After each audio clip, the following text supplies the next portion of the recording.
Relations and functions class 12 के students के लिए बहुत ही इंपॉर्टेंट चैप्टर है। आइए इसमें हम सिमेट्रिक रिलेशंस को समझने की कोशिश करते हैं। तो सिमेट्रिक रिलेशंस को समझाया गया है कि a relation R on a set A is called symmetric relation. यानी सेट ए पे अगर कोई रिलेशन आर है तो उस रिलेशन आर को हम सिमेट्रिक रिलेशन बोलेंगे। कब? जब A is related to B implies that B is also related to A for every A B belong to set A. That is, ordered pair AB belongs to relation R implies ordered pair BA also belongs to the same relation R for every AB belongs to set A. Set A के elements हैं 1, 2, 3। ये set A के elements हैं। Define the relations R1, R2, R3 on set A. Set A पे relation 3 आपको given है, R1, R2, R3। अब relation R1 के ऑर्डर पेयर को चेक कर लीजिए। जैसे ये कंडीशन गिवन है, इस कंडीशन पे ध्यान दीजिए।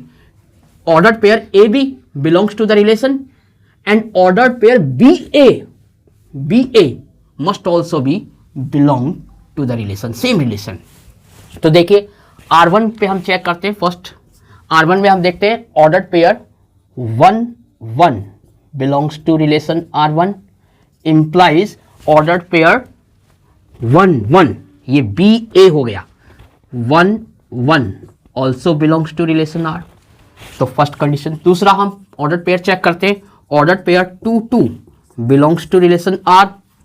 सिमिलरली ऑर्डर पेयर 2, 2 ये BA हो गया, 2, 2 also belongs to relation R1।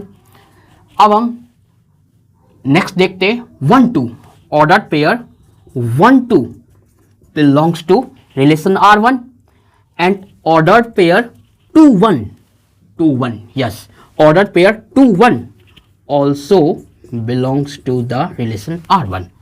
तो ये सारे ऑर्डर पेयर बिलोंग करते हैं रिलेशन R1 को। तो हम कह सकते हैं hence R1 is symmetric relation. तो R1 आपका सिमेट्रिक रिलेशन हो गया। Now we check third relation R3। Order pair A B belongs to R3 but order pair B A does not belongs to R3 because order pair B A यानी 1, 3 does not belongs to relation R3। Therefore, R3 is not symmetric relation। तो इस तरीके से हम कौन सा relation symmetric है, कौन सा रिलेशन सिमेट्रिक नहीं है, बड़ी आसानी से चेक कर सकते हैं और रिलेशन को पहचान सकते हैं।